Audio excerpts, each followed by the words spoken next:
So hey guys, welcome back to my YouTube channel.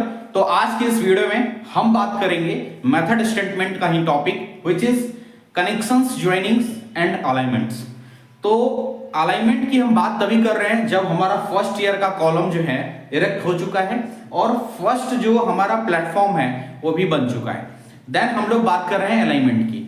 अभी क्या है, जो पिछले वीडियो में हमने बताया जो प्रोसीजर, ठीक है, वही प्रोसीजर हमारा हर एक टायर के लिए रहेगा।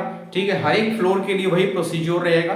उसी प्रोसीजर को हम फॉलो करके आगे बढ़ने वाले हैं, इरेक्शन वर्क को कंप्लीट करने वाले हैं। तो इस वीडियो में हम लोग बात करते हैं अलाइनमेंट की। देखो, अलाइनमेंट ऑफ स्ट्रक्चर में क्या होगा, सबसे पहली चीज तो हमको बेस प्लेट लेवलिंग करना है। बेस प्लेट लेवलिंग हर एक कॉलम का अगर बीओबीपी अगर सेम है, ठीक है, तो एक कॉलम को मास्टर करके वही लेवल को हर एक कॉलम तक हमको ट्रांसफर करना है। बात समझ में आया?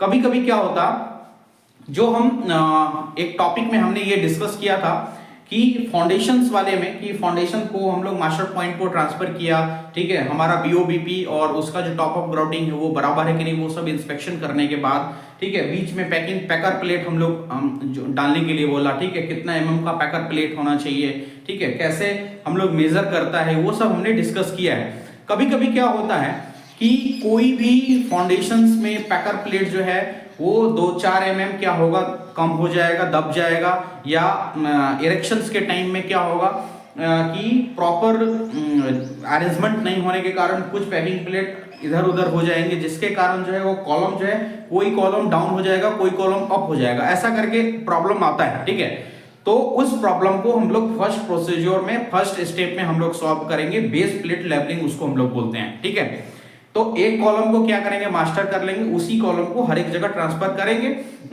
लेवल को ट्रांसफर करेंगे, तो मालूम चल जाएगा हमको कि कौन सा लेवल अप है, कौन सा लेवल डाउन है। तो सबको एक लेवल में हमको करना है। वो करने के लिए आप ऐसा कर सकते हो कि आपका जो बीओबीपी है ना, वहां से आप 1 मीटर का एक मार्किंग कर सकते हो और उसी मार्किंग को हर एक जगह ट्रांसफर करके आप क्लाइंट को भी चेक करा सकते हो, खुद भी चेक कर सकते हो। ये फर्स्ट प्रोसीजर है और जरूरी है। अभी हम बात करते हैं कॉलम वर्टिकलिटी की।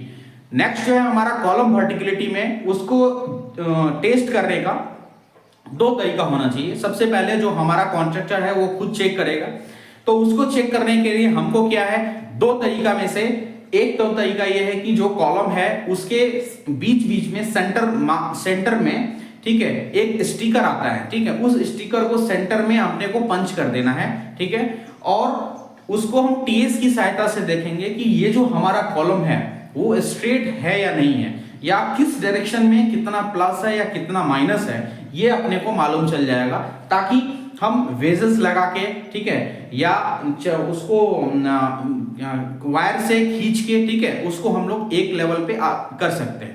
दूसरा तरीका क्या है कि अगर हम मान के चलो कि ऊपर से डाल के प्लम लटका देते हैं, सपोज करो कि 200 mm पे प्लम लटका दिया हमने, जिस जिस में प्रोबेबिलिटी है, जिस जिस डायरेक्शन में प्रोबेबिलिटी है उस डायरेक्शन में हमने प्लम लटका दिया, और 200 mm पे सपोज करो कि ऊपर बांध दिया, ठीक है, 200 mm पे, फिर बीच में मेजरमेंट कर लिया, फिर नीचे मेजरमेंट कर लिया, तो हमको एक क्या है कि जो डिफरेंस है वो मालूम चल जाएगा। तो इस हिसाब से हम लोग विथ रिस्पेक्ट टू क्लाइंट को रहते हुए हम लोग उसका वर्टिकलिटी जो है क्या है, चेक करवाते हैं। ठीक है, तो ये कॉलम वर्टिकलिटी तो समझ में आ गई होगी। अभी ये 2 चीज हो जाएगा, बेस प्लेट लेवलिंग और कॉलम वर्टिकलिटी। तब हम बात करते हैं टॉर्किंग का, ठीक है, मतलब बोल्ट टाइटनिंग का। अभी हम बोल्ट टाइटनिंग स्टार्ट करेंगे। ठीक है, तो बोल्ट टाइटनिंग करने के लिए सबसे पहली चीज जो क्या है कि उसको हम पहले मैनुअल रिंच से टाइटनिंग करेंगे। अभी क्या है, जब अलाइनमेंट कंप्लीट हो गया तो इलेक्ट्रिक टॉर्च रिंच से उसको टॉर्किंग जो है स्टार्ट करेंगे विथ और प्रॉपर टॉर्क वैल्यू। हर एक बोल्ट का एक अपना एक टॉर्क वैल्यू होता है, उसके लिए अलग से एक डिस्कशन कर लेंगे। अभी इतना ही जानिए, जिसका जितना टॉर्क वैल्यू होगा उस टॉर्क वैल्यू पे उसको टाइट होना चाहिए। अभी सवाल ये आता है कि लेट सपोज बहुत सारी कंपनियां, बहुत सारी कॉन्ट्रैक्टर जो है पैसा बचाने के चक्कर में जो मशीनें हैं वो लो कॉस्ट की खरीदती हैं। ठीक है, अभी इससे क्या ड्रॉबैक क्या होता है और इंस्पेक्शन कराने में क्या दिक्कतें आती हैं। लेट सपोज कि 20 का बोल्ट है, 20 का बोल्ट में हमको 312 मतलब 312 न्यूटन पर mm स्क्वायर हमको उसका टॉर्क वैल्यू चाहिए। ठीक है, अगर एक पर्टिकुलर कंपनी की बात कर रहे हैं, थोड़ा बहुत इधर उधर हो सकता है, और जो बोल्ट की मैं बात कर रहा हूं वो HDG बोल्ट है, हॉट डिप्ड गैल्वेनाइज्ड बोल्ट की मैं बात कर रहा हूं। तो 312 का है।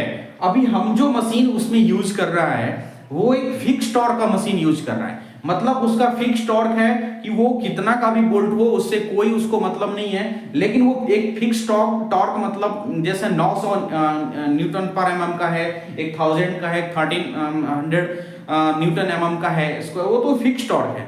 तो क्या हम उस टॉर्क से टॉर्किंग करना चाहिए? एक्चुअली अगर देखा जाए तो उस टॉर्क से हमको नहीं करना चाहिए, क्योंकि जिसको अगर सपोज करो कि एक्स अमाउंट ऑफ उसको फोर्स चाहिए, उसको तुम अलग अमाउंट ऑफ फोर्स उसको दे रहे हो, तो बोल्ट में कहीं ना कहीं टेंशनिंग प्रोवाइड होगा।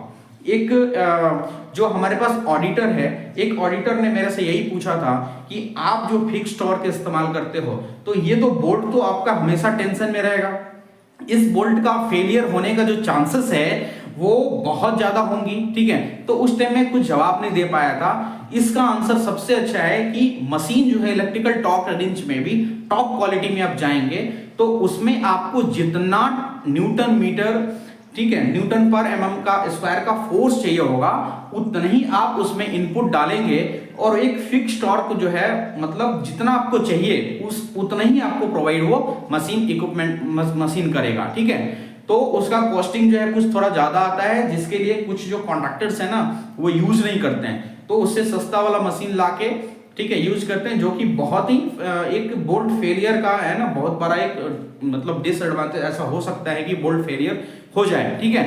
तो मशीनिंग हम लोग इलेक्ट्रिक टॉर्क रेंज से उसको क्या करेंगे, टाइटनिंग कर देंगे। इलेक्ट्रिक टॉर्क रेंज से टाइटनिंग करने के बाद उसमें हम लोग कुछ मार्किंग के लिए येलो कलर का मार्किंग करेंगे कि इसमें ऐसा मार्किंग रहे कि ये जो बोल्ट है प्रॉपर हमने टाइटनिंग करी है।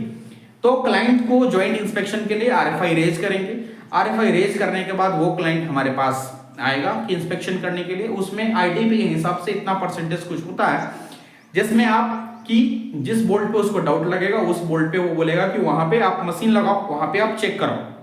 अभी देखो फिक्स टॉर्क होने से क्या होगा, फिक्स टॉर्क वाला मशीन यूज करने से हम लोग जो चेक इंस्पेक्शन करवाते हैं वो मैनुअल टॉर्क रेंज जो आता है उसमें प्रॉपर न्यूटन मीटर सेट करा के, ठीक है, और एक टक साउंड आता है, ठीक है, ऊपर नीचे टाइट करने से तो मालूम चलता है अपने को कि ये बोल्ट जो है इस न्यूटन मीटर पे टाइट हुआ है, इससे ज्यादा ही टाइट हुआ है, ठीक है। बात समझ में आया? तो ये हमारा एक्चुअली क्या है, टॉर्किंग का एक प्रोसीजर जो रहता है, RFI रेज करके उसको इंस्पेक्शन करा के इंस्पेक्शन पास होता है तो RFI पे साइनिंग ऑफ करवा के, ठीक है, फिर हम लोग बिलिंग का आगे प्रोसेस करते हैं। तो आशा करते हैं कि ये जो बातें हैं ये बातें आपको समझ में आई होंगी और काफी ये बातें जो है हेल्पफुल रही होंगी। नेक्स्ट बात जो हम लोग कर लेते हैं थोड़ी सी, वो ग्राउटिंग एंड टचअप की। अगर ग्राउटिंग आपके स्कोप में है, जैसे तो बेस प्लेट लेवलिंग का हमने इंस्पेक्शन कराया, इंस्पेक्शन पास हो गया, तो आप क्या करो, इस लेवल को क्या करो, ग्राउट कर दो, ठीक है, ग्राउट कर दो। इसके बाद कहीं कहीं क्या होगा, HSFG बोल्ट अगर रहता है तो उस बोल्ट पे भी हमको टचअप पेंट करना पड़ता है। तो अगर जैसे ही ये क्लियरेंस मिला वैसे ही आप 3 कोट्स में उसको क्या करो, टचअप पेंट करके उसको खत्म करो। तो ये जो हमारा प्रोसीजर है अलाइनमेंट एंड कनेक्शंस बोल्ट का, आशा करते हैं कि ये चीज आपको समझ में आई होंगी, ठीक है। So thank you for watching my video, okay.